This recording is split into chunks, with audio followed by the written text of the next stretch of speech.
Great way to start a stream. Hello! We are live. I'm very excited. Okay. Let's double, triple, billion, mega check that we are live on LinkedIn. I know there's going to be some lag, but that's where most of the stuff is coming through. Here we go.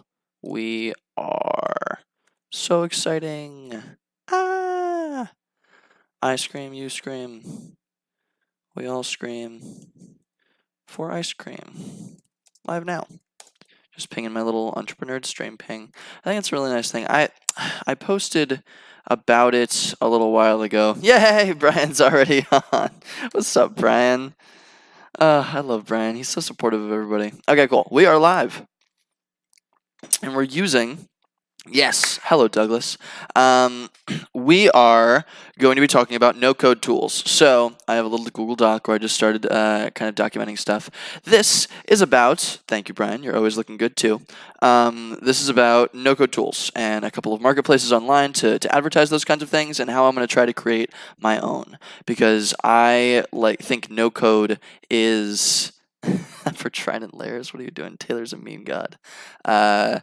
There's a few kind of marketplaces online, tool sets online about these little kind of no-code different tool sets. I made a little list here of things that I've heard, and then some of them I wasn't able to find on these little sites. But regardless, there are massive databases of all these amazing tools that you can use to build like newsletters, websites, like coded products, like web apps, like web scrapers, chatbots, all these unbelievable things that everybody assumes is code based. Like you need to be an engineer, right, to know how to make any of that happen. But it's not true at all. And so much of it is way more accessible than we give any of it credit for. And so I want to go over the different opportunities there because I don't really know, right? Like I mess around with a couple of things. My favorite one is Google Sheets because it's free, it's super accessible, you can make as many as you want, you can link them together, it's really, really easy to just kind of mess around with. Google made that open source and free, and so people can kind of do what they want with that, but there are so many more that I would love to get into. And so I want to go over some of those. And I actually found one of my own. My last live session was with a smaller version that I actually haven't been able to, a smaller tool called LaunchPass that I haven't been able to find on some of these databases online. So that's kind of cool. So we'll check them all out. We'll go over like possibilities, what kind of, and my focus is going to be on what kind of product businesses, like what kind of products that you can create to solve problems in industry, right? Because this like entrepreneur is all about building little businesses, right? So a lot of the databases online, MakerPad and NoCode. MakerPad is pretty good about it. They're both pretty good about it, but they're more focused on like just building internal tools, right? For people and for businesses. So if you're an agency and you want to make things more efficient, or you're a freelancer and you want to make your life a little bit easier, then that's what those kinds of tools are for. But you can use these tools to build products. Like you can use them to build like companies, like startups, mini startups, essentially is what I'm trying to say. That you can scale, that you can prototype something super quickly. In probably like a few hours. I've built little products in a few hours. The one thing that I've done so far is spgh.com. It gives me this privacy error, which I hate. So actually, let me go to bit.ly. If you want to check it out, it should work. But I prototyped a little internship platform for Pittsburgh with Google Sheets. That's all I used, and I sent it off to a bunch of my startups. And I said, hey, you should post your things here. And now we already have I think 10 or 11 internships that are posted up, and so I'm trying to send that to universities and to students and everybody to get them hype and get them on board with it. So this is a great example. I'm going to keep this up. We can go over this if anybody has questions. But basically, let's jump right into it. There's a ridiculous amount of stuff, and it blows me away. One of the things that I thought was really cool, just like this is such a basic little thing, but nobody really peeks at it. Let's go find sheet to site. And this is super applicable for my ESPGH. So what I do with ESPGH, Young Entrepreneur Society of Pittsburgh, is again, I prototyped a little internship listing and platform online where people submit through a Google form, because I have a big list of startups in town, and I sent it off to all of them. And I said, hey, post your startups, right? Or post your interns and internships. And they did. They post them here, and it links to the Google form, and it just auto-populates these little things. So they're looking for business strategy development. Their skill set has to be this. The start time is unknown. The end date is unknown. The position is like it lists all these different things out. Like the monthly stipend is negotiable. Hi Scott, tune in from the car. Drive safe, Scott. Don't screw yourself. But yeah, so I prototyped this. This took me I think like 8 hours. And it was just messing, and this wasn't hard. The 8 hours was just like trying to find some really obscure little thing to port things over in the right way. But most of it was like super easy. But this is essentially a website, right? Like you can go to doc/google/whatever, and this pops up to everybody because I shared it openly to anybody that has the link. So this effectively works as an open source internship platform for Pittsburgh, right? So that's really cool. If I wanted to make that a website, which I think I'm going to do, I can go to sheet2site.com, and it literally will help me create a actual website. I can link it to a URL, and I have the URL, espgh.com. I can link that to a Google Sheet without writing any code, nothing fancy at all, and I can port all that over into an actual website with an actual domain that looks neat, that looks cute, that's just it works, right? They launched a product hunt. That's so cool. Oh my gosh, I love this. So I can build an actual website, and this is probably what I'm going to do. I'm going to use this. I'm going to link it to this because currently, like, this has some privacy errors, and Google doesn't really like it. So if I want to be found when people type in Pittsburgh internship platform or Pittsburgh social media, you're welcome, Scott. Sun. Oh, it's storming outside. Oh, I love storms. It's so pretty. But yeah, so I'm probably just going to use Sheet2Site, a super like cute little online tool. I think it's priced pretty decently. It's like if I want to do one custom domain, which I would want to, it's $120 annually or $10 a month. Honestly, I'm going to use this as soon as I can justify that spend, right? So currently this is free. This is a free tool. I'm giving it to everybody in Pittsburgh. If I can get startups to support me with this, or I can get maybe like a local foundation to say like, hey, maybe pitch in like $100 a year to keep this running, and I'll maintain it. I'll keep it running, but it helps students locally get internships. If I can do something like that, or I can make some small little deal like that, then I can justify getting like paying $10 a month, and I'll post this on a website and make it more accessible to everybody. But like generally, I don't even need that. But that's such a cool tool, right? Like this is so cool. I can make a website out of a Google Sheet. And that's really awesome because if I wanted to port information, so here's the cool little thing. On here, I wrote ESPGH and Pupsburg. Pupsburg is another tool that another like project that I want to build soon. And Pupsburg, by the way, I'm going to try to start speaking a little bit slower this stream because I've been told on every podcast that I've been on just generally everything that I speak a bit fast. Going to try to slow it down, keep my calm, keep my mood, keep it smooth. But I'm still going to be excited. So, another thing that I want to build with this is rest in peace. No, I'm still doing it on Twitch, Jeremy. But it's only, I think you can see, it's only like one viewer. Yeah, rip. It's just the LinkedIn works so much better, and I'm so glad that I got the LinkedIn Live. So yeah, I don't know. I'm still on Twitch. If you want to check out Twitch, twitch.tv/entrepreneur, entrepreneur_nerd, because entrepreneur is taken on all platforms, and it frustrates the living crap out of me. I had to go with entrepreneur.blog for my website, which is a little cheesy, but it is going to be a blog. So, because entrepreneur.com, .co, .io, is taken, and I hate it. Ugh. So anyway, this is awesome. This is super cool. This allows people to... Is this where all the fun is? It is where all the fun is, Rachel. Oh my gosh. Yeah, there is a massive delay, Jeremy. I know. It's terrifying. But I'm hoping that LinkedIn will up their game a little bit on the streaming, and it'll become a little bit better of a streaming platform. They'll make integrations and API accessibility a little bit easier, so chatting is a bit less painful. I still do want to try to build like a little bit of a Twitch audience. But I mean, if the thing is, if I start a newsletter, right? I'm just going to go on a quick rant real quick for Jeremy. If I start a newsletter, which I'm going to start a newsletter, and I build a bit more of an like a direct audience away from LinkedIn, away from social, or I just have your email and I communicate with you regularly directly, right? Which I'm going to be doing as soon as I launch my website. Then Twitch makes a little bit more sense again, right? Because it doesn't matter where you join from, because I'm going to be pinging everybody with kind of like calendar notifications or anything like that. Do I really? Do I actually have a federal trademark on Entrepreneur now? Dude, that's awesome. I thought it takes a while to go through, or it might be like a back and forth. You should text me about that because that's sick. If I have the actual freaking trademark on Entrepreneur, ugh, the second that's just, I'm gonna be so happy. 40 seconds ago you were waving. Hi, Yvette. How's it going? How do you pronounce your name, by the way? Is it Yvette? Is it Yvette? I'm not sure, but you should let me know. I'm so glad you joined. It's a pleasure to have you here. That's awesome. That's my dad, everybody. That's Charles. Um, so now I guess we have a trademark.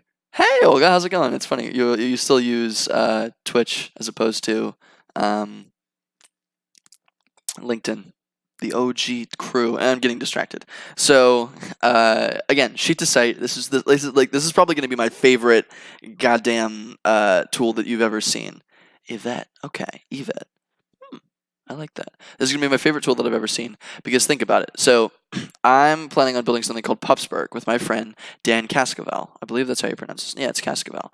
I've lived with him over a summer. He is like one of the.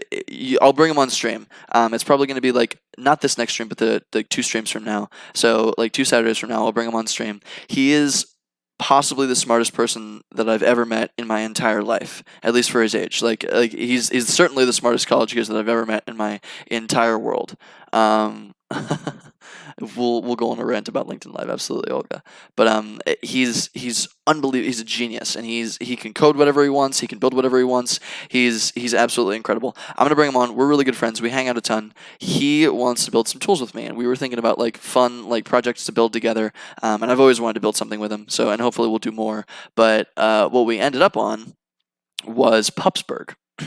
And the idea behind Pupsburg, and we can talk about that a little bit towards the end once we get through all these, like a lot of tools and how they work.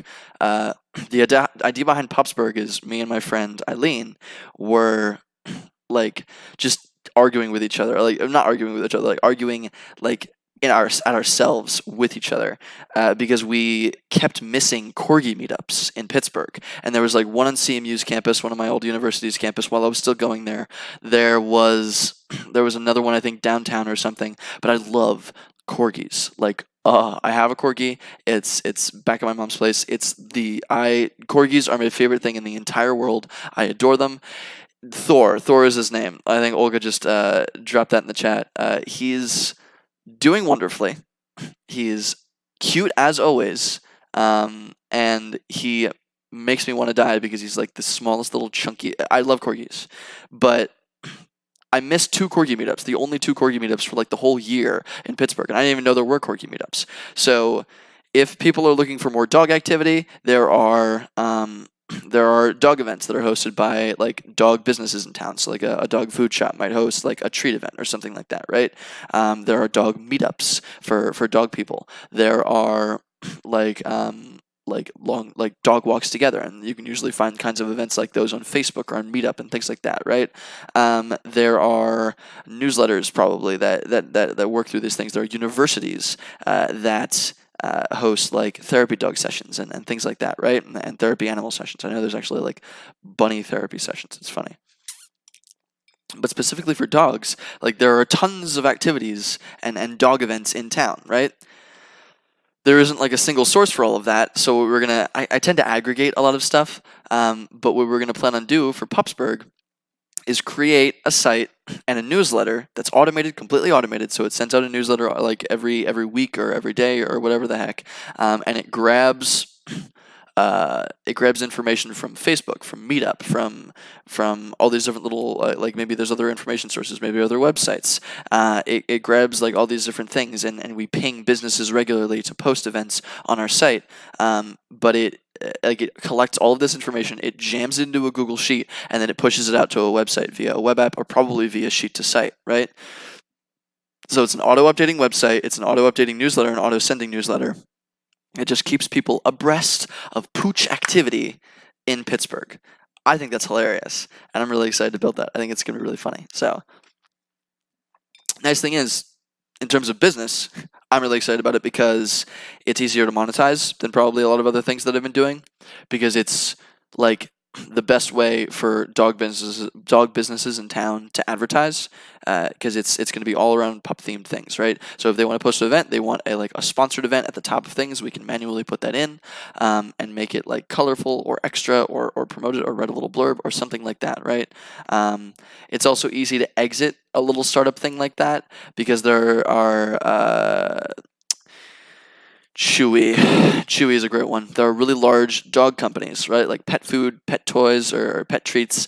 This is all pet stuff, right? And they ship it directly to you. So their audience is global, right? Their audience is at least national. They might want to just buy our newsletter because it is auto running, and just promote themselves solely through that, so they can get access to a really it's free advertising for them, right? Well, it wouldn't be free; they would pay us, but it's an easy exit. It's an easy marketing little thing, and it's super automatable, right? So Pupsburg to me sounds super fun. I like it, but and I can use Sheet to Site for something like that. I don't have to make some big fancy website that integrates with like APIs or connects via Zapier or anything complicated like that. It's just a Google Sheet. We throw all the information into a Google Sheet through maybe an automated web scraper, which we'll talk about. Sounds complicated, but it's not, apparently, because there are tools to do it. Throws it all together, throws it up to a site, throws it to a newsletter. It should be really fun. So, but yeah, so let's get right into it. I'm really excited about Sheet to Site. I want to mess around with this a ton. But before, again, like I said, before I use it for something like SPGH, does that name scale? Good point, Mike. So if we wanted to, now I'm getting on a Pupsburg rant. Pupsburg does not scale. The name does not scale, but that doesn't really matter because the product isn't something fancy. Yeah, no, totally. I would, and before I sold it to Chewy, I would probably try to scale it to a few other cities. Like maybe I would try to scale it to Philly, or I would try to scale it to something like that. So maybe I could just maybe we could change the name. The name doesn't really matter that much. Pupsburg was just cute, and it's an easier way to start, and it sounds funny in Pittsburgh. But I could just change the name of the website, and market it to I could say like Pittsburgh Pooches or Philly Pooches, or you know what I mean. If we want Chewy to buy it, yeah, but Chewy could still buy it just for the value in Pittsburgh, right? Like if it's free marketing, if it's super powerful marketing for the Pittsburgh audience, it's still valuable to them, right? It doesn't have to be some larger thing. It could just be a little marketing input for them. But it's always nicer if you want to exit something larger as something that scales, right? But yeah. So if I wanted to scale, I could just call it like pooches dot something, or maybe if there's like a domain name like .pup, I could add it and do like Pittsburgh.pup or Philly.pup or Philadelphia.pup or something like that, or Portland.pooch. It would be funny, but like the name doesn't necessarily matter a ton. It's more or less like the product. Yeah, exactly. True. Read the Pittsburgh market for Chewy. Like they can still buy it. It's still valuable to them. But if I wanted to scale it, which would be hilarious, scale like a pooch newsletter and site startup, a pup aggregator, Pup City. I like that. Olga says Pup City. That would be really funny. So I'm really excited about that project. That'll be really cool. We're gonna build it off screen, but we're gonna try to document. I'm probably still gonna try to film the entire thing so I can cut it up into bits later. And then I'm gonna go and I'm gonna show you all the tools that we use, the exact processes that we did. If there's any code, I will open source that code for anybody to use. Like it's all gonna be super accessible. But if somebody wants to run it in their city or help build it in their city, we'll make it you can reach out to me, things like that. But that's going to be in a couple weeks. So get ready for Pupsburg or Pup City or whatever it's going to be called. I'm just going to get a corgi. Exactly, yeah. Get a corgi. Corgis are expensive. There's a lot of animal abuse when it comes to corgis. A lot of breeders are really mean to them, and it's not great. Pups across America. You can have that. Thank you, Mike. But yeah, so that's a fun little startup. But that like the only tools that I would need would probably be like Mailchimp, Zapier, Sheet to Site, and Google Sheets to build that entire thing, and it's completely automated, and you can make a bunch. Like you could probably make a decent amount of money off of that. Not like a full time. Well, maybe a full time if you scale to multiple cities, but still, like it's awesome. So. That is just an example of the power of something like Sheet to Site. Let's go over some actual new tools, right? So let's do the dang purpose that we're here for. Zapier. I'm sure a lot of you know what Zapier is. I want to be sponsored by Zapier, but it's probably unlikely given how little they do anything like that. But basically what Zapier does, for those of you that do not know, is they can take essentially anything, like any app, any whatever. And the funny thing is, a lot of these no-code apps link to Zapier, right? So if I wanted to, LinkedIn is one of them. Actually, I want to check out LinkedIn. Like, how does this work? Integrations for LinkedIn. What things can I poke it with? So let's say I want to link a LinkedIn to my website. Let's do Webflow. Does Webflow work? Yeah, send Webflow form data as a LinkedIn update. Interesting. So let's say we want to do a newsletter. We'll do MailChimp. Auto share MailChimp campaigns on your LinkedIn profile. Share new MailChimp campaigns on your company LinkedIn profile. Interesting. So I can, if I make a new newsletter, I can have that auto shared to LinkedIn. That's not super useful. That's a little bit spammy. LinkedIn is a little bit tough. So the two actions that I can use are, so I can post or I can company post. So it's not super useful with LinkedIn. But let's say I wanted to integrate Google Sheets. It knows. So let's say Google Sheets, and I want to connect that to, let's say a newsletter. So we'll do MailChimp, just because it feels like the easiest. ConvertKit. Okay, cool. I'll check that out in a second. So let's say screw MailChimp and say ConvertKit. I've heard good things about ConvertKit. So add subscribers to ConvertKit from new Google Sheets spreadsheet rows. So I can have an auto sign up through a Google Sheet form from a Google Sheets spreadsheet. Interesting. Is there anything else that I can do? Yeah. So here are triggers. If a new spreadsheet row happens, then I can trigger an event, add another thing. So I could probably post it on a newsletter. You would have to be creative, but essentially there are triggers, there are actions, there are things. So if something happens in Google Sheets, it makes a different thing happen on a different app, and it just connects that for you. There's no code, there's nothing fancy, there's no API work. It's all just quick and easy, right? I'll check out ConvertFlow, Mike. That sounds great, because MailChimp is fun, but it's not the best. I don't know. It's messy, it gets a little expensive if you have a lot of subscribers. But yeah, so I'll check it out. Thank you for that, Mike. But yeah, so Zapier, essentially, if you want to connect, if I wanted to connect my website, so let's say ESPGH, I could connect every time a new form is submitted. I could have that connect to a text update, right? So if there's a little text app that connects through Google Sheets or Zapier, which I guarantee there is, I could have it so anybody that's subscribed for text updates can get an update, which is actually a good idea. Anytime something new is submitted, a new internship is submitted through this little Google Sheet, everybody on this little list that says they wanted to be subscribed gets a text update automatically. I don't have to do anything. That happens automatically. It's super simple. It's super, super simple. And it pings them and says, hey, new internship. Go and check it out. And it links them. So that's just an example of the power of Zapier. Zapier is awesome. I have actually not used it, but I've seen it used in so many crazy, wild ways. So I'm gonna get a big fat subscription. I wonder if I can get a discount for entrepreneur friends, because that would be really cool. They're just such a large company is the problem. Whatever. Google Sheets, Forms, and Docs. I was just giving an example. ESPGH built the entire thing on Google Sheets and for Google Forms. It's super easy, super simple. You can build databases, you can build websites, you can build landing pages, you can design things, it's crazy what you can do with Google Sheets. I've heard stories about how people have built entire auto-updating city maps that track resources, that track power usage, that track where lights are on based on imagery and based on just open source data about the city. And it was a live map just because they shrunk all of the cells down to little pixels on Google Sheets. So they were able to create an auto-updating map, It was wild. It was super, super wild. Like a live feed of everything that's going on in the city just on Google Sheets. That's crazy. That's super, super wild.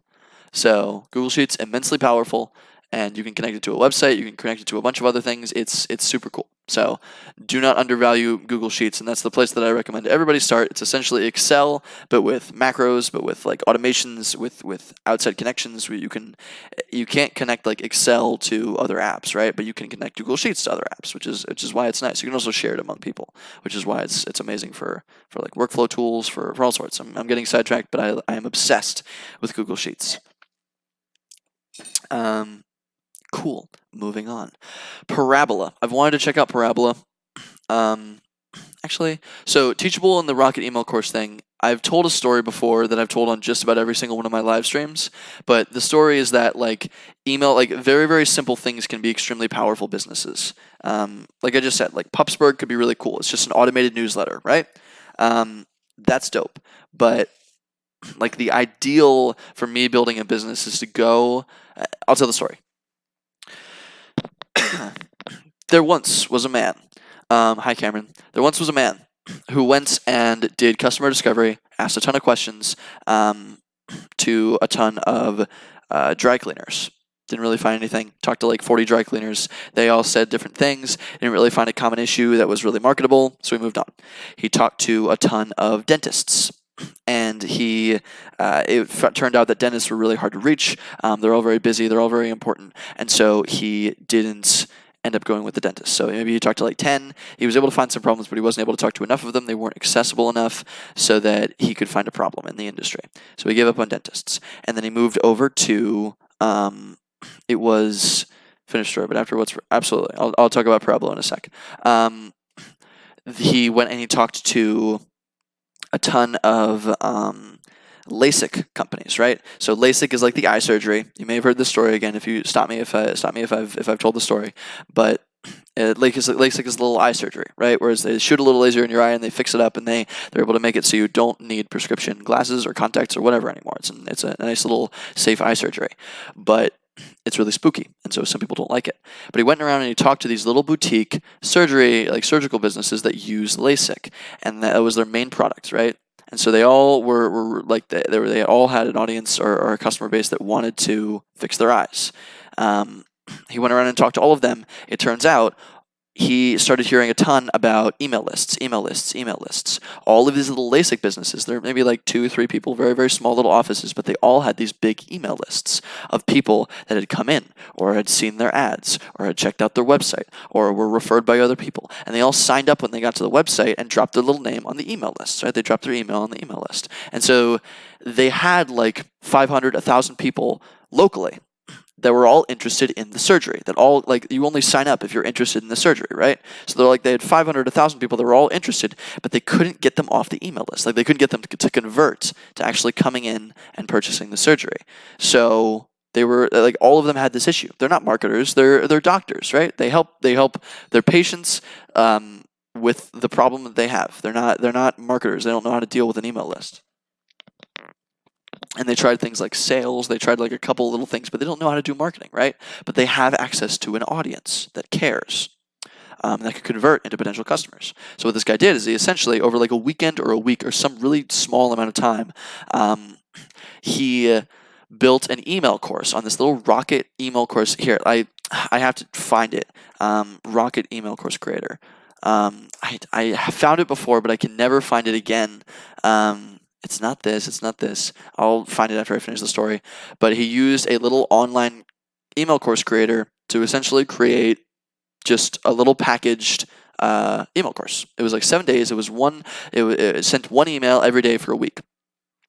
And each day, it would give a new kind of set of information about LASIK, about the surgery, because he talked to some customers and they were afraid. They were scared of the surgery. It was spooky. He did some research online, talked to went on forums, I'm assuming, and found out that people are scared of this kind of thing. So he wanted to fix that. That's why he assumed people were sitting on the email lists, not coming in and converting to actual customers with these LASIK businesses. So he made an email course, and in the email course, he used statistics. He talked about how safe it is. He talked about all these awesome testimonials of how much better off people are after they've gone through the surgery. He taught everybody about how there's been one accident and it was not because of the surgery. The surgery is he informed the email subscriber about the surgery, right? He told them how it works, how it functions, why it's safe, why it's good for you, and why you should do it. And it was all very informational to make people feel like they were getting a good deal, first of all,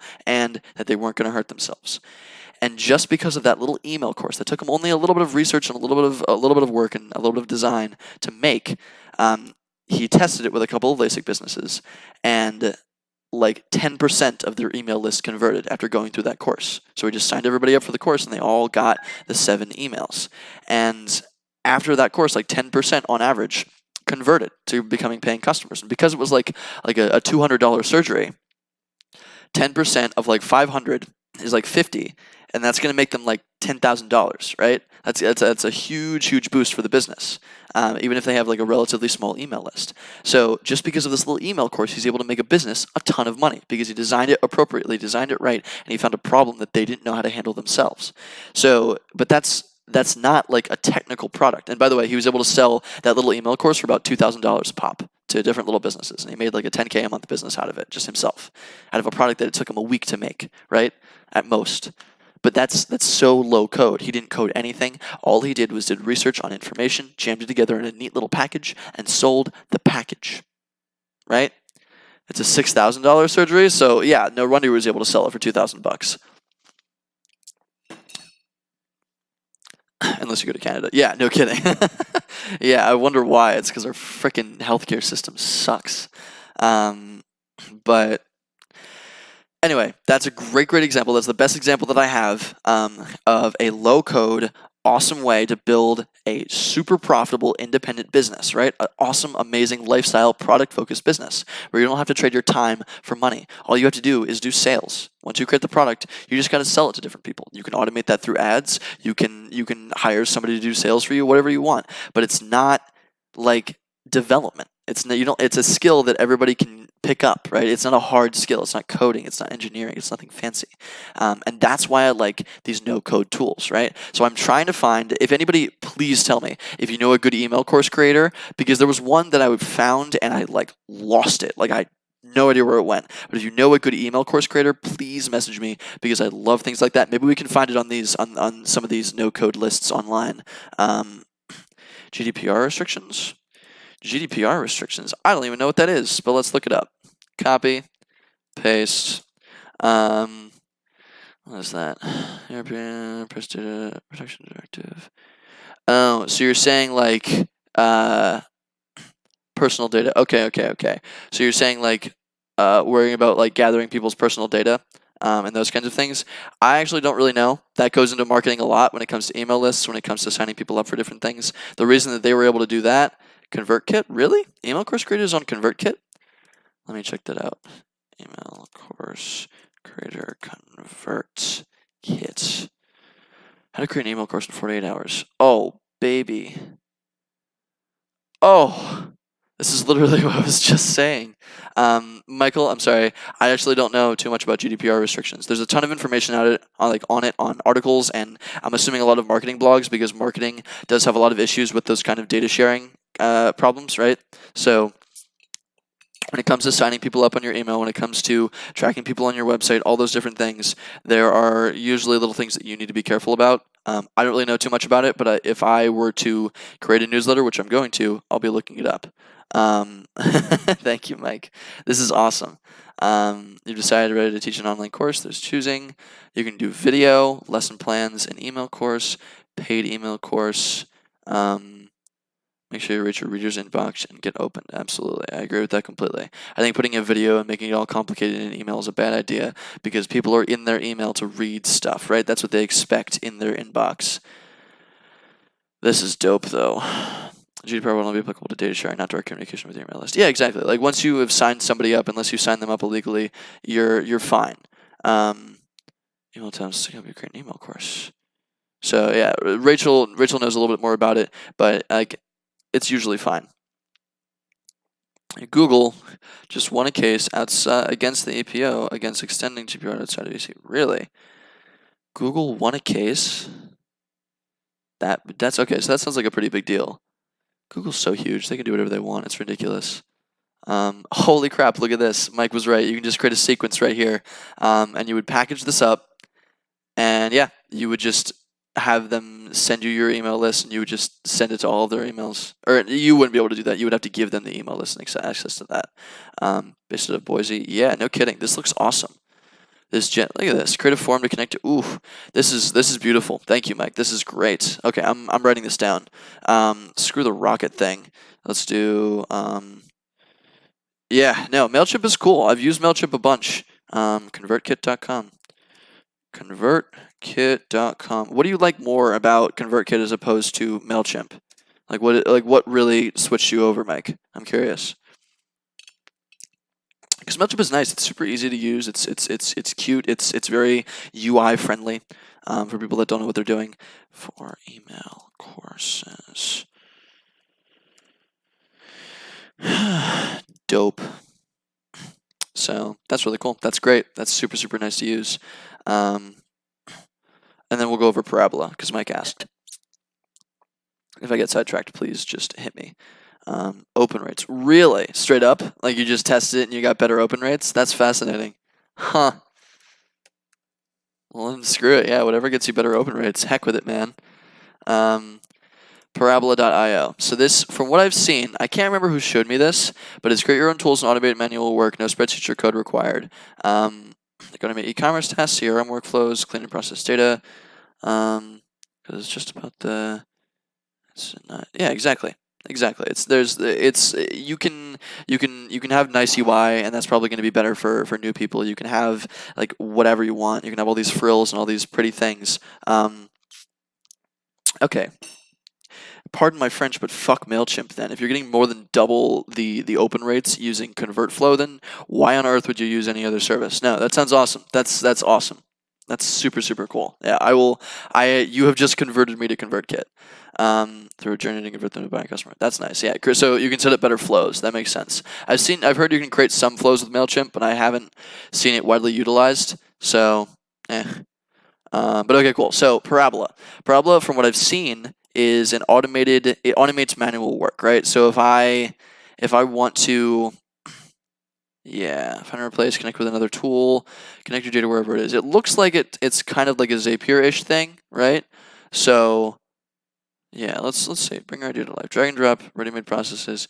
Infusionsoft. Yeah, so Infusionsoft, I've used it before. I have a lot of beef with Infusionsoft. I don't know why, but it's not intuitive. Like it doesn't make sense to me. This is getting into a bit of a marketing discussion, but it's expensive. First of all, I'm looking for a better tool right now. The only issue is like email automations are hard to find, and you have to tie them together with like different landing pages and track the emails through those. And so if I want to like track an email from a landing page or from a funnel, right? Like I say, I have like a 5-page funnel, and I want to track that person's email. If they go from the email back to the part of the funnel, or from the funnel back to an email, it gets really funky, and it's hard to track emails across things unless you use weird Zapier integrations or like automate it through really crummy tools like ClickFunnels. Like it's nice because it has so much in there, but it's really hard to use when it comes to building landing pages, when it comes to a lot of different things. Exactly, I agree, Yari. It's really weird. So I'm looking for a replacement. Somebody should make a guide on how to replace Infusionsoft just straight up. I should make a guide on how to replace Infusionsoft straight up. I can't type because I can't talk. Oh my god, it's late. Please don't tease me. Example for me. You have a new subscriber on a podcast goes through a sequence, and they hire me for a keynote address. Wow, dude. God dang. How do I start charging for speaking gigs, dude? Because I want to get into that so bad. And I've done a couple speaking gigs, but I've never done a paid one. I'm trying to get a paid one right now, but that's impressive. Podcast is the free content to then bring a potential new client to my sequence, and then I convert a paying customer for my motivational speaking. I love that. Yeah, I super love that. That makes sense, but it's like, new subscriber to my podcast, sequence, hire me for a keynote address. Yeah. Yeah, exactly. The podcast is the longer form content. Hopefully my streams are kind of like, yeah, I know it takes time to get there. I am impatient as heck, and I've done some speaking gigs, and I feel like I'm doing decently well in terms of where I'm at in the curve. But God, I would love to make money with Entrepreneur or my company Moss Generation soon, because it's just, yeah, Salesforce is taking over a lot.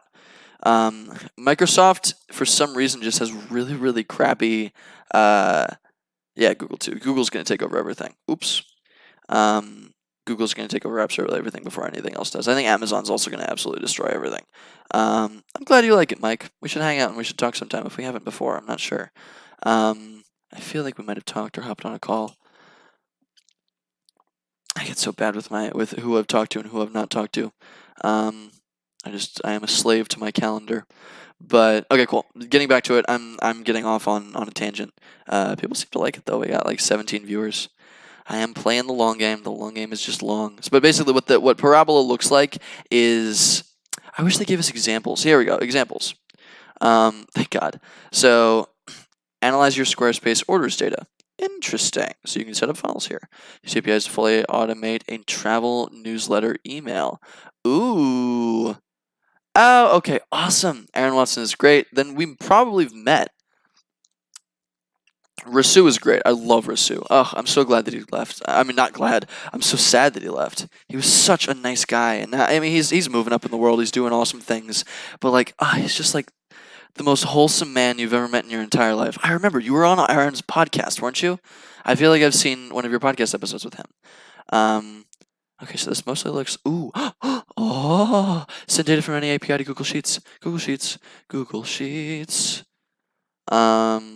Interact, for example. Oh, this is so nice. Look at this. Oh, it's so beautiful, and you can add notes. You can embed it. They embedded it. Wow. This is cute. So an API import. So the API import goes from okay. So it pulls it from Intercom. Interesting. All right. This is cool. So you could pull an API. This is kind of like a Zapier, right? But you can make the flow a little bit more. Like with Zapier, it's like rudimentary connections. Like if something is added, then like it does this thing if you do this thing. But with this, you can add more nuance. So if I were to create a more complicated tool with a Google Sheet, right? Or if I were to like need more automations where I might need like 6 tools for very basic little things, and I don't want to integrate all that through Zapier, this makes that whole process really simple, right? So Parabola is good for simplifying integrations. That's good. So I've wanted to check that. It's simplifying integrations between volunteering. Volunteering was the new gig. Volunteering would be volunteering with what, Yari? Probably simplifying integrations between APIs. Cool. Let's capitalize that. APIs. Teachable. So now we have ConvertKit for email courses. One thing that I love to do is creating online content. You've seen a ton of my stuff on LinkedIn, right? Like that's all that I do. That's what I base the entirety of Entrepreneur around. I love online content. I love being able to I love content as a product, right? Because Entrepreneur kind of ish is a product, right? So I eventually will be able to charge for certain sections of it. But one thing that I've been fascinated with is creating online like educational content, and an email course is a great way to do that. Excuse me. Email course is a great way to do that, but something like Teachable lets you create online educational courses in a bit more of a better format, right? So it basically like if you want to go through sections, or you want people to have control over what like pieces of the curriculum that you go through. Like if I wanted to create like a month-long course about how to start a company, right? And I use examples and I use all this fancy stuff. You can't really do that through an email course, because an email course is set time-based. It's set out in periods of time, right? John Lee Dumas and Entrepreneurs on Fire. Okay. I'll check that out. I'm gonna pop that over here because I need more creators in this space. Parabola's done. We're done with Parabola. I'll pull up Teachable. So if you an email course is metered out content, right? It's metered out content that you can create, you can sell it, whatever. It just requires an email, but you can create and sell online courses. They have payment all integrated. It's super like easy to use, very like UI friendly. It's a bit expensive, but if I wanted to create a course that I sell to people that teaches somebody something valuable, and I want them to have control over how much they access it and how they move through the content and what pieces that they go to first, like a normal course, right? Like a normal online course. Teachable is a great one. I've seen a ton of really awesome Teachable courses. It's a way to jam all of your content into modules and sections and a curriculum-ish based thing, right? That's awesome, Mike. I will definitely check him out because I would love to create monetizable content at some point. I want to keep mostly everything open source because there's so many people, there's so many gurus that do crappy stuff like this, right? Like they tell you, like, I can help you build a business. I don't want to be one of those guys, but I do want to help people build a business. Michael Morrow was on Entrepreneurs on Fire. That's awesome. That's so cool. I'll have to check out that episode. So for more online, look at this. The second that I move my mouse away from the actual site, they detect that through JavaScript and they hit me with an ad to bring me back on. Very funny. I hate marketing, but it's really cute how they do it. So Teachable is awesome. I've heard a lot of crap about Teachable. Like I've heard that like just typically they're more expensive, they're not as easy to use. I've like messed around with it a little bit. I've found it like pretty easy. I don't know, like it's not a pain in the butt, but I would love to learn about more places to use it, right? No, exactly. I feel like I'm helping people, and that's great. But I don't want to. I want to make it as accessible to everybody as possible, right? Maybe I'll just create a small online community of like $1 a month or something simple like that. I don't know, but I do want to monetize pieces of the content that I create. Maybe like really direct examples, or maybe like if you want to buy a package to create your own Pupsburg, I could sell that as like a package on my website. There's a lot of things that I can do. Whatever. I could also this is really cool. So let's go to MakerPad because I actually haven't gone to these. I haven't shown you guys this, but this stuff is insane. Like these two sites are incredible. They're always going to do it better than I ever will. Oh shoot! I just what's his name? Fellow Josh Lee Dermis. I want to save this because it's cool stuff. Boop. But these two things. So this is MakerPad. MakerPad.co. I'm talking with this guy next week. His name's Ben Tossell. Coolest dude. Like, oh my god, the stuff that he creates is unbelievable. But basically, he's assembled a big fat list of like unbelievably ridiculous just tools to do everything. Like I feel like he's gotten almost all of them down. And this one has like probably even more, it feels like. But like I can create there's a ton of landing page things. So I can create a free platform for building a quick little landing page. I can build a doc as powerful as an app. I can use APIs and connect them to each other. I want to mess with this with LinkedIn for a little while. I can build an internal tool for a business or like an agency or whatever the heck, or a mobile app. I can build a mobile app from Google Sheets with Glide. Like, like that's insane, right? Like, it's unbelievable. Like the stuff that you can do, and I don't have to use any code at all, but I can create a mobile app from so I can create a mobile app for Popsburg. I could use Sheet to Site to create a website through my Google Sheet, and I could connect that same Google Sheet to Glide, right? And just port the information over in a clever, different way, and literally like create a mobile app and a website and a full business without writing any code off of a freaking like little Excel sheet online. Like it's insane what you can do. It's there's so much cool stuff here. So I'm mad excited. There's a ton here. If you want to check it out, it's newcode.co and it's makerpad.co. I literally, if we had like 12 hours, I could not go over all of the tools that are available here. I'm just going over ones that I think are really dope, and I think are really, really cool. Luma's really amazing. And just these are things that I've used before, I've messed around with before. Exactly. Coding a new mobile app from scratch costs like 7 figures. And if you just want to make something basic, like just a little information flow like Pupsburg, like I don't need to pay. I don't want to pay anybody. I want to make it myself. I want to make it super quick, and it's just going to be the easiest little like API port that you've ever seen. Like it's super simple. It's just basic information made to look pretty. There's nothing fancy about it. There's no fancy functionality. It's just a database, right? It's just a regularly updating database. I can do that for free. Well, not for free. Glide's going to charge me like $10-20 a month, but it's way better than paying $1 million for some agency to build you a custom thing. That's a good point, actually. That's a really good point, dude. Oh, yeah. So this is MakerPad, makerpad.co. That's awesome. They're great. They actually, I'll talk about them more in a second. I'm talking with the founder later. And the other one is Newcode. Newcode, Nucod. Here, actually, let me post this in the chat so you can all check it out. So there's Newcode and there's MakerPad. I highly suggest you all check it out. They're way better than I'm ever going to be at this kind of thing. And it's really funny because check this out. If I go to Bubble, I can build a web app without engineers. Awesome, really cool thing. Looks amazing and super dope. I can visit the site. Check it out. This is how this is how MakerPad makes money. It goes to bubble.io. Oh, I didn't do it this time. Yeah, reference MakerPad. And then it just tosses it away so it doesn't want you to see it.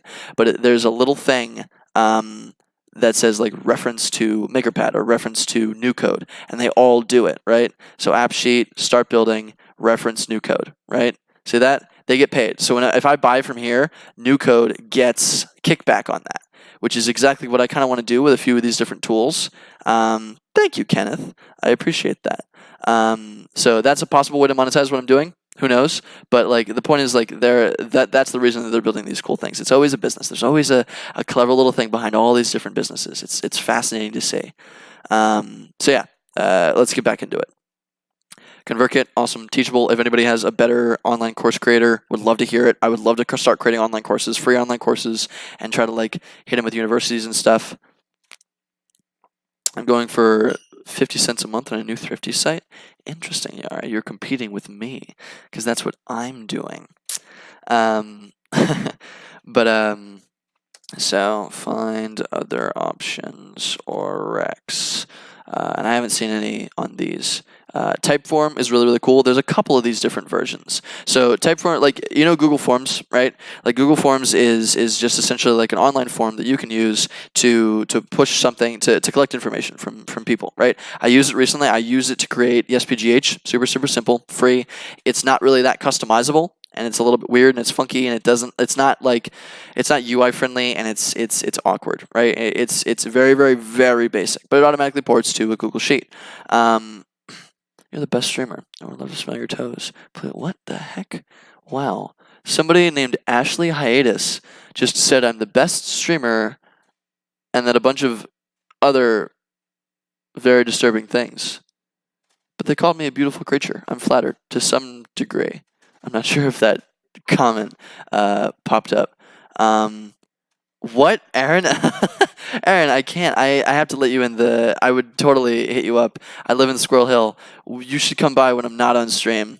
See you, Mike. We should absolutely hang out sometime. You're super dope. I appreciate all the support on this stuff. Have a great day. Have a great night. And let me know if you want me to check anything else out or if you have any other clever ideas for me to work on. I'll see you later. Thank you. Aaron. Bye, Roddy. I will absolutely give Aaron a high five for you, Mike. Roddy, I'll see you later too. Have a great night. Yeah, my toes, dude. Apparently my toes are a thing. It's anytime you stream on Twitch, you get randomness. But yeah, so moving forward, Typeform, really awesome tool. It's really cute too. I want to actually show you what this means. So Typeform. I did it on a stream a little while ago, I think. I was prototyping my thrift shop thing. I didn't need to because I could just use an email sign up, right? Using Typeform to build a quiz, they'll recommend products based on how they answer. Exactly. Love that. That's a great example of how to use it, Rachel. Oh, I love stuff like that. That's so, so cool. Actually, really, really cool example of that. So something like Typeform, I could use to literally create a business automatically. And here's an example of this. So wine quiz. Check this out. The Wine Spectator, this is probably a great example of it. Wine, what is it? Affiliate marketing, right? Affiliate marketing is huge in the alcohol industry. So if I, a wine quiz, this isn't what it is. Wine. So there are wine quizzes. I'll talk about it. I don't want to. Their browser support blows? Really? Interesting. Oh, so do you mean browser support like embedding it in your on your website? Is that what you're saying? Because that would suck a little bit. There may be others then that we should look for. But generally, it's a really, really beautiful little thing. You can create quizzes and forms and signups. Not quizzes. It's mostly just like forms. So you answer a bunch of questions, and then you can recommend things. You can have them pop in their emails, whatever it is, and you can port them to different directions. But it's a great way to get signups. It's a great way to get information about a person, so their first name, their last name, and you can customize it so it refers to people based on how they answered in different pieces of the quiz. Right? It's really, really hard to do that with things like Google Forms. But there's a great example. Like if I wanted to build a business right out of this, the user opens quiz within Instagram. Oh, okay. That makes sense. So maybe a different tool would work. I'll show you a couple of different tools for it, Rachel, because I saw a couple just now. Because there are plenty of other things other than Typeform. But let's say wine. So wine referral marketing is really, really effective, right? Like it's just like it was like refer dash MakerPad, right? For all these different tools, it's all affiliate marketing, right? So if somebody refers somebody else, they get a cut of the deal. They get kickback. If I wanted to do that with something like wine, and I made a quiz, exactly, affiliation sites, they're really, really cool, and I want to build a business around it. But I saw a wine quiz that essentially brought you through, and it's like, do you like this kind of cheese or this kind of cheese? Do you like these crackers or this kind of things? Do you prefer sweet or salty? Like all these different little things about your palate, right? To like figure out, and it would supposedly like find you the wine that you like the most. But when it would refer that wine to you, like it would be like, oh, you answered all these 10 questions this way. You like a dry red. Here's an example of a dry red. You would click that link to go to the dry red. It would port you to a certain website, and they would get kickback for whatever you bought on that website. So literally all they did was create a quiz with affiliate like linking things, and they just popularized that quiz. So it just linked to all different sites, and it helped people find the wines that they want, but it was just a quiz, right? That is like the like most low-code genius freaking setup that I've ever done. I actually want to do that, so I'm going to write that down. Here, I'm just going to write it over here. Make a quiz that uses affiliate marketing like actually no, I'm gonna write it in here. So Typeform, I'll write over here because I will forget otherwise. Make a quiz that uses affiliate marketing like wine quiz. So that could be another stream where we try to make a quiz and we try to affiliate link to a bunch of different things, right? So maybe like a jewelry quiz, like what jewelry works better with your skin tone and hair color, right? So we find, like, do a bunch of research online, we compile a bunch of things, and depending on like your skin tone, the clothes that you wear, the color of the clothes that you wear, your style, you pick some favorite colors, you pick hair color, and you pick your eye color, and things like that, and maybe other jewelry that you typically wear, and it links you to like either a sapphire site or diamonds or amber, or like different little like things, and it helps you find jewelry that works better for you. If I could do something like that and just do affiliate marketing within kind of that sector, all I have to do is just advertise that quiz places, and I say like, hey, figure out what jewelry works best for you, and that's a marketing campaign. I love that, actually. I'm gonna write that down.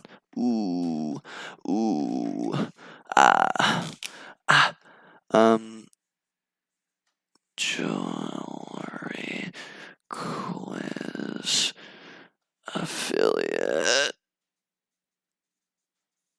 Cool. We'll do that some other time, or some other similar version of that.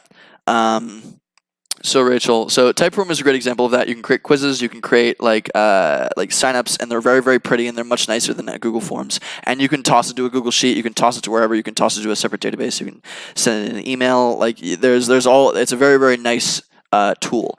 But what I have seen, I was looking through new code actually like 10 minutes before the stream, and I saw some other stuff. So maybe if we can find e-commerce forms, let's check out forms. So Jotform, Typeform, Paperform looks really nice. Involve.me, custom widgets like quizzes, and then yeah.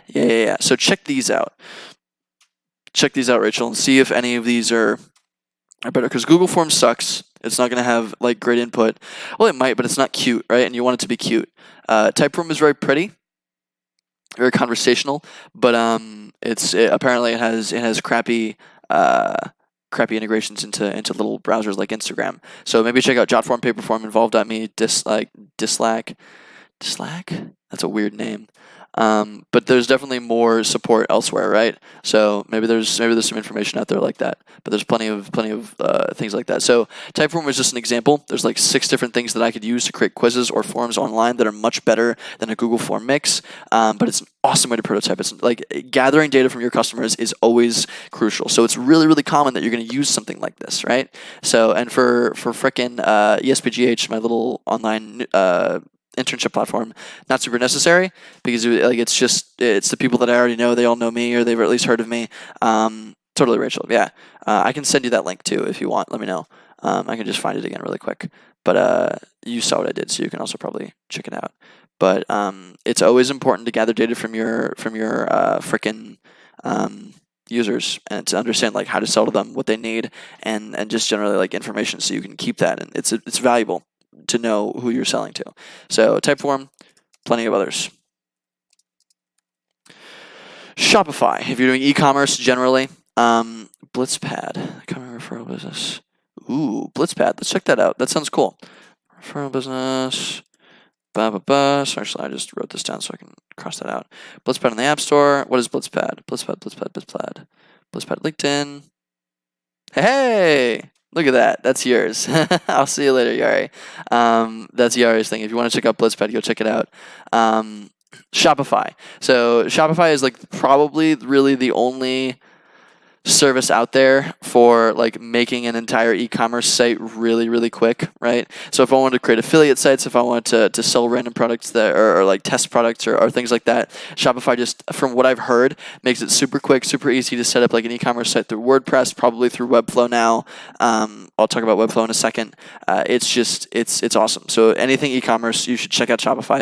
It makes the whole payment integration system, and it makes the whole like setting up products and cycling them and categorizing them and all this different thing, and the UI and everything makes it really easy. So that's always nice. Yeah, Shopify, exactly. Rachel loves Shopify because she is a B2C entrepreneur. So it's cool. I have not messed around with it enough. I want to, but we should create an e-commerce site on stream at some point. But for now, to heck with it. So that's another thing. An e-commerce site would be really fun, but I want to finish up my other projects first. LaunchPass. Super cool. I did it on my last stream. Essentially what LaunchPass is it just allows you to create online paid communities, right? So online paid Slack/Discord communities, and it makes it the easiest thing that you've ever seen. It sets up the paywall for you. It sends it right to your freaking bank account. You can set a bunch of different kind of expectations for like, oh, you have a free trial now, but you'll get it later. You can set it for different people, like different charging for different people. You can customize it by like you get into a specific channel if you pay more. There's all like if you want to create an online paid community, whether that's like a content community or an advice community or a consulting community, whatever it is. I'm building an online community right now around thrift shops in Pittsburgh, right? So I'll give you the rundown really quick. It's called 412 Thrift, and it's basically where I'm trying to connect thrift stores to thrifters, right? Or to resellers. So if somebody wants to find sweet deals at thrift stores locally, they join the group because they can communicate with thrift stores directly. Thrift stores will post photos and updates on like sales that they're having or places that people can make a bit of like people can save a bit more money at these thrift shops. They'll post cool things that haven't sold in a while that they think are really high value. They'll post things in odd sizes, like whatever it is, right? It allows thrift stores to better communicate with their audience. And the reason that I created that is because I did customer discovery by talking to a couple of thrift stores locally and asking, hey, what do you have trouble with? And all of them seemed to not do any marketing, and they wanted more customers, of course, because everybody wants more customers. So in order to do that, I'm just creating an online group, and I'm going to try to jam all of the thrift-friendly people into one group. So it's super easy for thrift shops to market to these thrifters, to their audience locally. So, but I'm making people pay. So I'm gonna try to like charge like 50 cents a month or $1 a month or $2 a month to be on this group, because people can find information about thrifting easier. So it could be cool. But LaunchPass, it's not on. LaunchPass it's a relatively underground platform. I was on stream last week with the founder, really cool guy, and his tool is like, they've been building it for a while, but they're kind of underground. So he should be on like a MakerPad. He should be on some of these other things because he has an amazing tool for prototyping rapidly. But yeah. So I would check it out if you're trying to create an online community. I think it's great. But I'm going to try to get him on MakerPad, because I'm talking to MakerPad later, and I'm going to try to suggest that tool to him and hook that connection up. So yeah, LaunchPass is really dope. Webflow, quick little thing. I love Webflow. Like, it's by far the best website builder that I've ever used. Like, Wix is really cute, but the responsiveness sucks. I'm going to show you what I've designed on my website so far. So it's a little bit messy. But this is probably the prettiest piece of my website. It's super cute, super neat. It's like, I can create little animations on things. I can link to things really effectively and make it all snazzy. I can type however I want. I can add whatever pictures. It's all super responsive, super cute, really easy to work with. It's not drag and drop, but it's basically drag and drop, so I can move things with like bars and sliders. It lets you add custom code really effectively. I love Webflow. I'm very much a convert. So this is my website. It's not up yet. It's going to be entrepreneur.blog. It'll be up probably in a week or so. But I'm building the whole thing there, and it's super integratable with a lot of other tools, right? So is WordPress, but this I feel like is just easier and more freeform in terms of how you're building. There's no limitations on what you're building, and I built all of it from scratch. So it's awesome. It's also relatively cheap compared to a lot of others. So I would highly recommend Webflow. Best website builder out there. If we're doing physical prototyping, this is getting into something that I'm not great at. But physical prototyping, so if you're 3D printing something or CNC milling something, you need access to equipment. That's why I don't really like it that much. I'm more tech-based, not tech, like tech, quote unquote. I'm more online-based, and I'm more informational-based, because I feel like that's easier for people to use. But if you're a hardcore, like a diehard freaking hardware fan, right? Like you love building physical products, you want to build toys, whatever it is, like, or you want to create a product for a specific business, look into these. It's just like the barrier to entry is much bigger than a lot of other things, because it costs a lot of money to make or to get the equipment to get these. You can also outsource it, so you can send it off and you can have other people make it and send it to you. There are ways to make it a little bit more accessible like that. But for physical products, these are like, there are a few other things, but generally it's 3D printers, CNC mills, stuff like that. So I would check that out if you're into hardware. I want to do hardware at some point, but I am definitely not ready for that. It's funny, my Jeremy was on here a little while ago, Jeremy Witchell. He's creating through stuff like this, through laser cutters and 3D printers and all this fancy stuff. He's using local groups that have this kind of hardware, and he's creating a little gamepad. He's selling to the gaming industry, right? To the board game industry. It's really cool. I love what he's doing. I'm trying to help him as much as I can. I can't help a ton, but I'm at least able to like recommend him to people in town. He's killing it though. He's an awesome guy. I'm so excited to bring him on. I think we're gonna try to bring him on the stream and try to market his thing. Just mess around with like $50 of ad credit. Super cool stuff though. So check that out if you're into hardware. You don't need to build anything yourself. You can just have it 3D printed. You can build it on a little program online that are mostly free or a little bit of money through a free trial, and you can just send it off and pay people to print it for you. Don't waste your time doing things that are overcomplicated, right? So Sketch, Adobe XD, Figma, these look cool. I'm not entirely sure kind of like what to think. So I've looked at Adobe, and like through Adobe you can like prototype an app interface, right? Which is cool for like pitches, for things like that. It's like if you're pitching an app idea and just testing out UI UX. I'm less on the UI UX side, right? Like if I can create information, like most of the like the content that I publish is very informational, and it's less like cuteness, right? I'm shitting on UI. Let's check out Sketch. I've heard really cool things about this kind of stuff, so I want to check it out and I want to see how it works. How to sketch. Oh, look at that cute boy.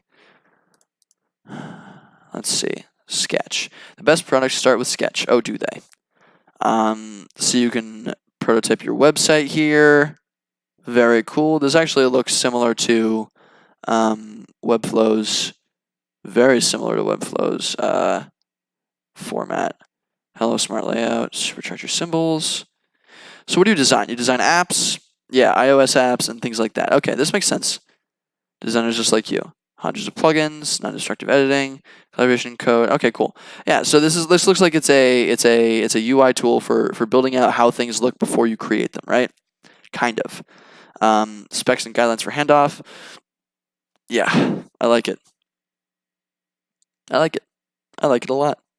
Ooh, Nintendo uses it? Ooh. Apple, Facebook, Google. Okay. I'm sold immediately. The UX designs of your latest site redesign. Interesting. Okay, so tell me how it works, Rachel. Like, is this just for making it look cute, or does this create all the code that is necessary to like automatically port to your website, right? Like, how does this work? Like, why would I use this as opposed to just design it in the website builder like Webflow or Wix or whatever the heck? What is the benefit? It looks really cool though. So moving on, but I would love an explanation on that, Rachel. Because I don't fully understand how that all functions. Another really cool thing that I really want to use this to mess around with some stuff. FlowXO. So you can create a chatbot. I can create a chatbot without coding anything, right? Like all I have to do is just set up flows. It's like an email flow, right? My phone's going crazy. It's like an email flow. Like it's just like a general automation thing. But you can set up rules. You can set up like conversations. I want to create a really funny chatbot that just kind of messes with people, or it makes fun of other people or anything like that, right? Like I want to create something sassy. But I'm pretty sure you can add it to like text. You can add it to like SMS. You can add it to Facebook chat. There should be a lot of these different things, but I would love to build a chatbot for something that I'm doing. I just don't know what kind of businesses would require a chatbot. I haven't really experienced chatbots too much. Choose your chatbot platform. I can do one for Slack. I can do one for Telegram, Facebook Messenger. This is cool. Add a workflow and chat with your customers. This is dope. This is really dope. I watched one of my friends sent me a video. I think it was, who was it? I can't remember. I don't want to sell him out. But he sent me a really cool video that he said he doesn't really send to many people, but it was basically how he used with one of his clients, I think. Oh, what's up? Hi, Mahal. Is it Mahal Gravani? Oh my gosh, we're getting like a few people on Twitch. This is so great. I love people coming to hang out with me. I'm mostly live on LinkedIn, and I think you can see it down there. So I appreciate you hopping on here. I apologize if I don't see you quickly. Well, what's up, Mahal? You have any questions? We're looking over business stuff. It's fun. But yeah, so if I wanted to make a chatbot, or I want, like, you know how you go on, just for anybody that doesn't know, a chatbot is like where you go on Facebook Messenger and you get an automatic, like you sign up for something or you like something and it automatically sends you a little message, right? And it will like you'll click yes or you click no. It'll ask you a question like, "Hello there, how's it going?" You say, "Good," and it says, "That's great. Can I sell you a product?" Or that's like the typical use of chatbots, right? But like you can mess around with that so much. So, okay, hold on. I want to see what Rachel said. It translates. So if I was using something like Sketch, so the designer creates the designs in Sketch, and our developer can come in and understand spacing, colors, dimensions, etc. to the exact pixel. Can export icons from Sketch as well, so it access many Dropbox for assets too. Okay, interesting. So it is mostly for just physically designing things, right? So I get it. So it's a better interface for designers to work as opposed to web developers. So okay. Because web developers have to. That makes sense. Well, Yari. There's plenty of course that's the goal of all entrepreneurship, in my opinion, to help humanity to solve real problems and to make somebody happier, right? That's the goal of all entrepreneurship. That's why I try to create products. Like I try to make things easier for people. But you figure that out. You figure out the problems that you can solve through customer discovery, and that was my last stream, or one of my last streams. So, but anyway, so I'm getting sidetracked. It looks really cool. I want to create a chatbot. I actually want to add this up here, but I don't want to add it until I know like what businesses I can build with chatbots, right? So maybe like if I did the jewelry quiz thing, right? And uh, I could make that on a chatbot, right? So I could sell that and make that interfaceable on a chat system, maybe on Facebook, Facebook Messenger, or on text, or on Telegram, or something like that. So I could do that too. So if I don't think I could get SEO, I could just market it over social, where people haven't taken that. So I could, okay, actually here, let me add that down. Let me also create jewelry quiz through a form and a chat bot. Cool. Awesome. So that would be really cool. So maybe that's something you might want to think about, Rachel, because I feel like you typically sell through these different things. So maybe like through Instagram Messenger or something. I'm not sure if you can do it through Instagram Messenger, but if you're selling on Facebook, right, and you get people to click on the thing, instead of trying to get them to a form, maybe it just asks you questions through a chatbot. I don't know. I'm just throwing ideas out there. And then Bubble and Shadow look really cool. You can use it to build apps. So again, like apps look awesome, but if I'm gonna build something, I can just do it through a Google Sheet. That's so cool. Like I can build a mobile app through Google Sheets. So I don't know. Like all of this stuff is just awesome to me. I'm so excited about it. I think PupSprig will be really fun. It would be really cool. I need to get on my 412 thrift thing because I haven't really made too much progress with it. Like I finished the product and I tried to get all the other people on it, but they're so not tech savvy. That's the problem. So I need to go in and I need to teach everybody how to use Slack. I need to teach, like, because thrift shops are very, very old businesses, right? And I create a Slack community for thrift shops and thrifters in Pittsburgh. And that's all good and fine. But if I can't get thrift shops on there, then it's probably not that useful. So how do I get thrift shops on there? How do I get the information from thrift shops to there? And I got to assume, like, oh, just get them on Slack and have them talk to people. But that's not that easy because they don't use computers. They barely have smartphones. So it's really, really tough to get them on this kind of train, right? There's a tech barrier. So maybe I want to give up on it, but I don't want to give up on it. I want to follow through with it and at least like. No, I don't want to give up on it. So I just need to. What I'm going to do is probably I'm going to make sales calls. I'm going to sit for like 4 hours, and I'm just going to make because I have like a list of like 30 thrift shops in town. I'm going to make sales calls to all of them and say, hey, I designed this really cool thing. It's free for you. You can hop on. I'll teach you. If you want me to teach you, I can send you over a video tutorial. Oh, I'll just send them a video tutorial. Oh, that's a great idea. So I can send you a video tutorial on how to get this set up and get running. I'm going to be advertising. I'm going to be building people in there. Let's go big and make a new easy thing. What does that mean, Yari? Explain yourself. I want to go big, but I like doing small stuff first. We can't go big until we do small first. I don't want to jump into something large. That's the whole point of entrepreneur. Start small. Start with small little businesses that you can prototype in 2 days. Sell it, and if you make money off of that, then you have free time to make more businesses, right? That is the dream. So anyway, I got a little bit distracted. This is a really good session, though. I feel really good about it. Just as a quick update, so I'll be doing sales calls, and I'll probably make some videos on LinkedIn about the sales calls because I'm going to learn a ton from there because I haven't really done sales calls before.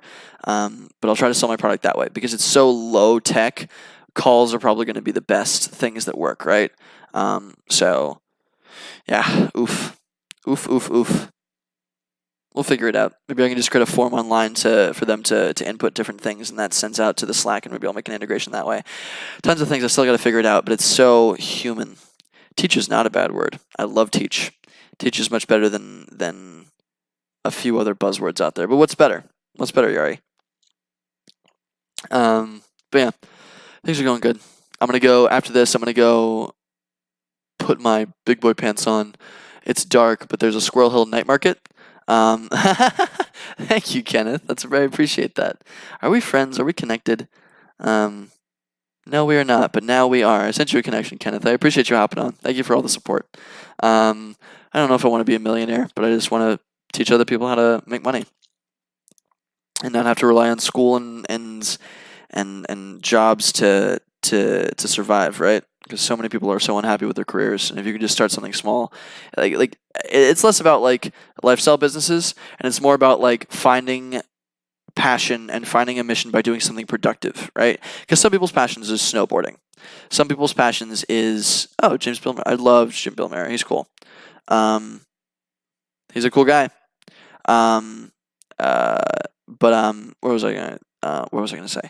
Frickin' the teaching to kids is difficult. Maybe. Then what's a better word? I would love to hear a better word because that makes sense, Yari. What was I again? Back to the mission of Entrepreneur. It's like I don't want to be one of those gurus that teaches you how to build a lifestyle business. I don't want to be one of those people that teaches you how to scale. Like, there's so much buzzwords about that. I want to be able to help with that stuff. But I want to allow people to build small little project businesses where maybe they make a little bit of money. But it's like the point of it is that they do something productive that they love, right? Like it helps them with their life. It helps them get paid. Maybe it scales into a full-time business later. But it's something that they love to do that helps them professionally, that makes them money that they can put on their resume, whatever it is. If you're a student, like building an internship platform could be fun because you build a network of other kids that are really interested in finding cool internships. You're maybe a little bit more popular on campus because you're helping other kids get jobs. Like whatever it is, like that, it can be fun for you, right? Like this kind of stuff is fun to me. Like I love doing it. I like the reason that I do entrepreneurs isn't because I want to make money. It's because I like it. It's because it's fun. Like that's why I'm so obsessed with it. That's why I'm not doing this because I'm getting paid a ton. Like I feel like a lot of content creators do that because they're not getting paid a ton. They just want to make an impact. They love having a community. Like to me, it's fun to have a community. To me, it's fun to build cool little things to help other people. That's why entrepreneurship is so drawing to me because it's so freeform. It's so creative. So I just want let me show. You can just do it. Okay, that's a fair example. So I would show maybe. But if I want people to think of me as a thought leader, maybe teach is a better word. But that's a good point, Yuri. I like that. What was I saying? It's just so much like you as an individual, you as a student, you as somebody working. My thought space. I'm going to check it out right now.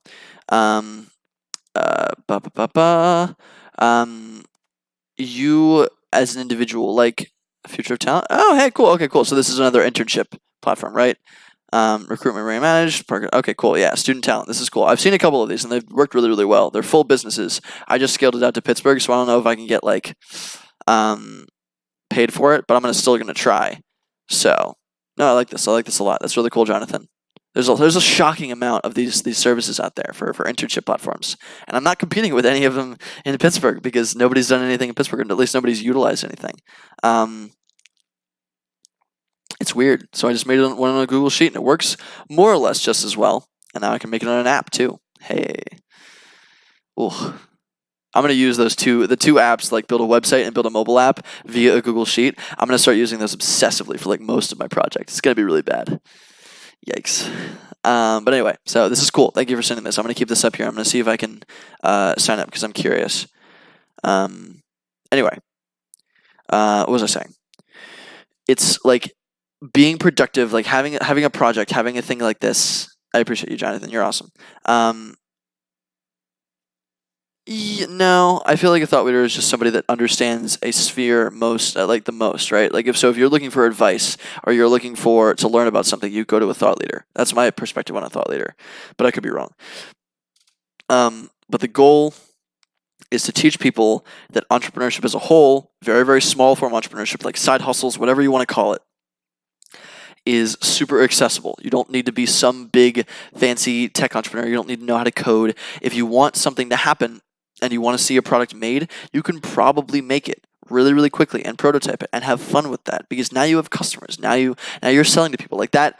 It doesn't like your career doesn't have to suck, right? Like your career doesn't have to be separate from your personal life. I meet so many people that hate their jobs, or they like some people like their jobs that they're passionate about what they're doing. Like if you want to be a doctor and you want to save lives, I'm sorry, there's no way for me to help you with that. You're gonna have to go to medical school. You're gonna have to kick butt on doing that, right? And that's what you want to do.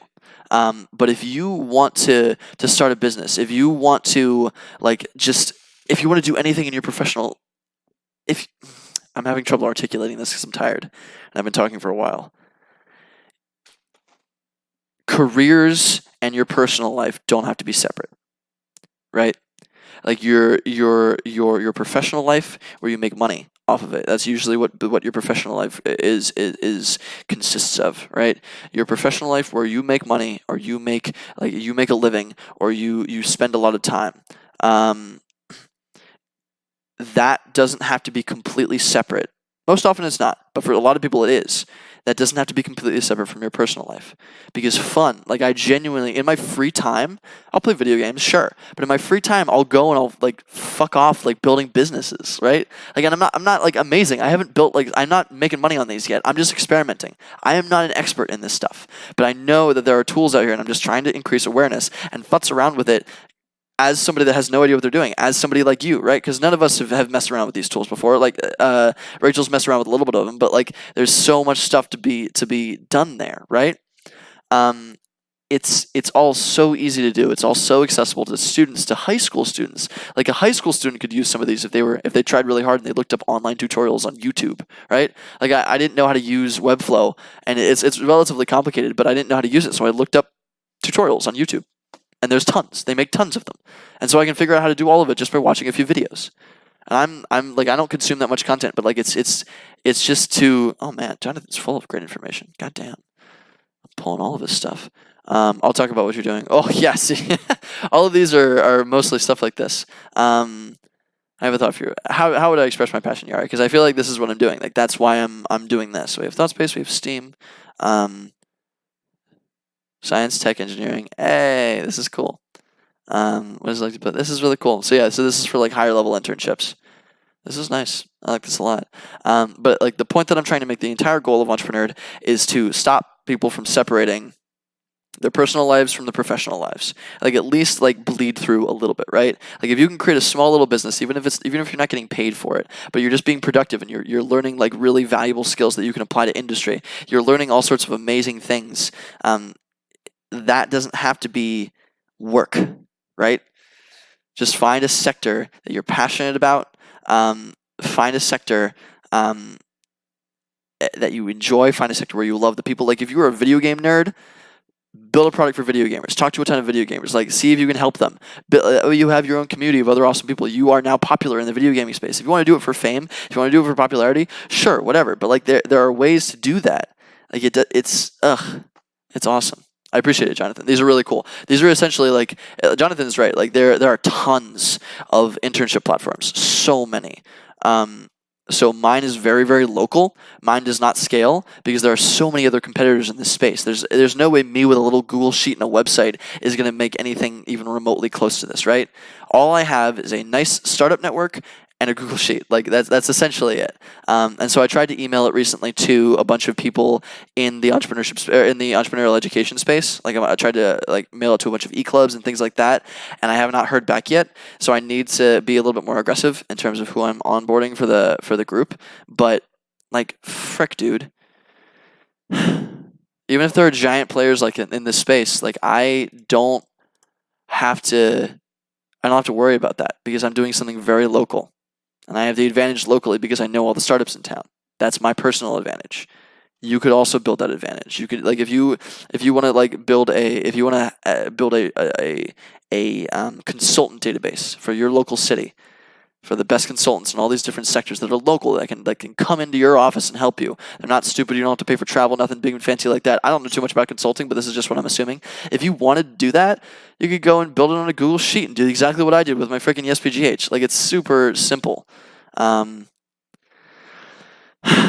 Soft skills, yeah. Soft skills and hard skills are a little bit tough, but all I'm saying is that without formal training, there is so much you can do without formal training in certain hard skills, right?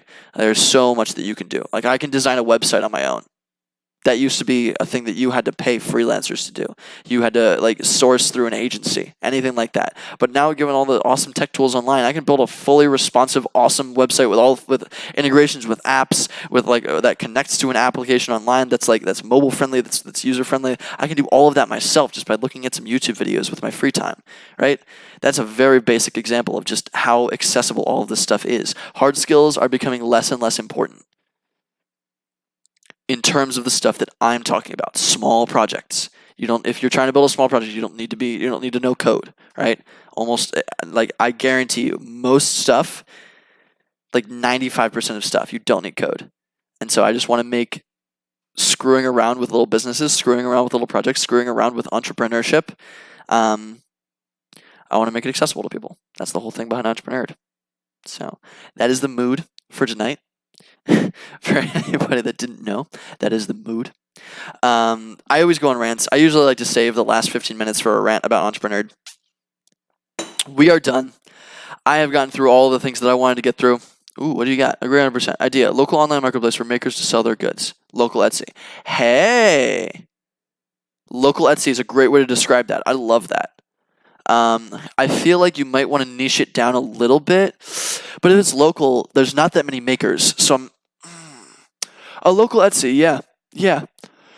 I like that. There are definitely like groups on there on like online that do that, but I don't feel like they're 100% utilized, right? I feel like Facebook Marketplace is some kind of thing for that, a little bit. What do you mean, Yari? Then what? I'll figure out then what later. Selling crafts online, maybe Charles. Who knows? It just depends. So a quick little thing. I have a friend that's building a really cool doll. That's informational. It's educational, and it's useful for homeschooling parents, right? And she's experienced it. I like it a lot, Jonathan. Actually, I'm gonna write that down. I really like that. I like local Etsy. I like it a lot. I want to focus on things where I can where there's a more a more problem focus, right? So like my jewelry quiz thing isn't that fun. It's not really like problem focused, but it's more like an affiliate marketing kind of little scheme. I want to focus on things that focus on customer discovery, right? I've said focus like 12 times now. But like if I interview businesses or I interview individuals locally that do cool things, that run cool businesses, that have cool stuff or have problems with things, I'm tired and being general. I want to interview them and I want to understand what problems are first, and then I want to build a tool to fix that and sell that tool. That's usually the process that I want to promote, right? So I feel like little tools that are more general like that. Like I experienced the problem with Pupsburg personally. It's not really customer discovery, but it's a nice experiment in automating things. No, I get you, Yari. So just to finish what Yari was saying, what am I selling later? I'll figure that out later. Like I could sell Nosy Ring, exactly. Yeah, I was doing Nosy Ring for a while. I was doing so many cool affiliate things, and then I gave up on all of them because it took too much time, and I was such a wuss about it. But I had a website called Nosy Ring because I realized that I should just restart it. I should just redo Nosy Ring, and I should do it on frickin' Entrepreneur because I gave up on that. And it was so much fun. Nosy Ring was essentially an affiliate marketing website for nose rings because I noticed that there were so few SEO options for nose rings online, but it's a really widely searched thing. Thank you, Kenneth. It's a really widely searched thing, but there's not that much going on, and it's really easy to affiliate link to it because it's all on Amazon, right? You can buy whatever you want on Amazon, mostly nose rings. So if people are looking for nose rings, all I would have to do is just pay somebody a little bit of money every month to write an article, post it on a website that I could build on Webflow or I could build wherever, and I could just have them buy nose rings off of my site, and I would get paid whenever they did that, right? So whenever people type nose rings into Google, they find my site, they click there, they buy a thing through my site, and it links to Amazon, and I get paid part of that Amazon sale. That is affiliate marketing, and I would love to build a site that does that because it would be so fun. And I loved Nosy Ring; it was so good. I should redo it. I should really redo it. Yeah, you were so supportive of that whole thing, and then I gave up on it. Because I was so focused on other shit. I'm gonna put it up here. Heck with it, dude. Nosy Ring. Let's do it again. We'll do it again. So now I have a bunch more ideas for things to build. But alright, cool. I am done. I have nothing else to say. I'm going to go to the Pittsburgh Squirrel Hill Night Market, and I'm going to go to my Krav Maga showcase there, and I'm going to get the shit beaten out of me by high school girls. So, because some of them there have been doing Krav Maga for way longer than I have. I've been doing it for like 2 months. They are brutal, and they will beat the living crap. They could take all of us on all at once. Never underestimate high school girls, ever. So I'm gonna go get the crap beaten out of me. I totally get you, Yari. I appreciate that. I think I would be good at it too, but we'll see. Right now, I want to focus on building an audience. I want to focus on building Entrepreneur, and I want it to be popular, right? I want people to like it. I want people to be behind me, so I have an audience that supports me and can hop on like hackathons and build stuff with me. That's the goal. But for now, I am done. I gotta go fight people. in a little Krav Maga class. But I really appreciate you all hopping on. I think this is one of my more high reviewed streams. This was really good. I really like this, and we got stuff done. I'm gonna post this stuff on my website once it's done, and I'll have like a database of things that I have used or I support or I'm really hype on my site, right? So I'll try to only use like the best tools, and I'll try to provide like feedback. Like Rachel was having trouble with Typeform. I'll mention that as an issue on my site, right? But it would be also great if I could get paid to market those on my site, because a ton of other people are doing that. But it's so tough because it's apparently, though, a ton of people are really good at it. So whatever. I'm tired. I'm exhausted. It's 8 p.m. I appreciate you all hopping on. You're all amazing. And we're going to build some more businesses soon. So next, I'm not sure what we're doing next week. Maybe it's Pupsburg. Maybe it's something else. Maybe it's an update on 412 Thrift. What do you mean, Yari? What's it called? My Krav Maga class? Yeah. I'm pooped. I will see you all later. I appreciate y'all hopping on. And I hope you're on the next stream. If you want me to ping you next time I'm going on stream, just shoot me a message. I'm compiling a little list, and I'm probably going to do email updates and text updates at some point in the future to make it a little bit easier for people to find me, right? So yeah, I appreciate you all. I'll see y'all later. Ping me, Yari. We should talk if you want to talk about more stuff. But right now, this is what I'm focused on, as you can see. So have a great night, everybody. I think I saw Steve Rice.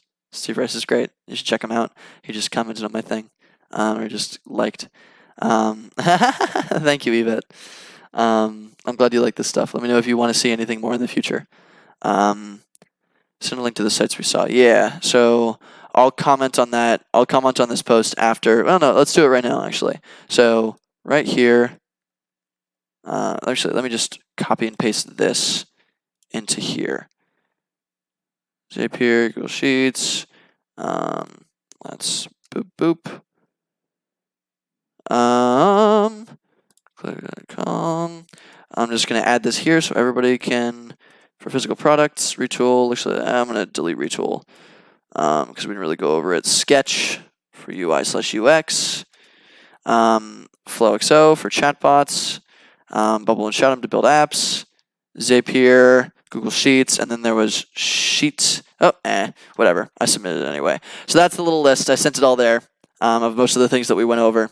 But yeah, I'll ping you when I'm in Seattle. Don't worry, Yari. Have a great night, everybody. I'll see you soon. I hope to see you on the next stream next week. Hey, Pupper. Bye. Have a good night.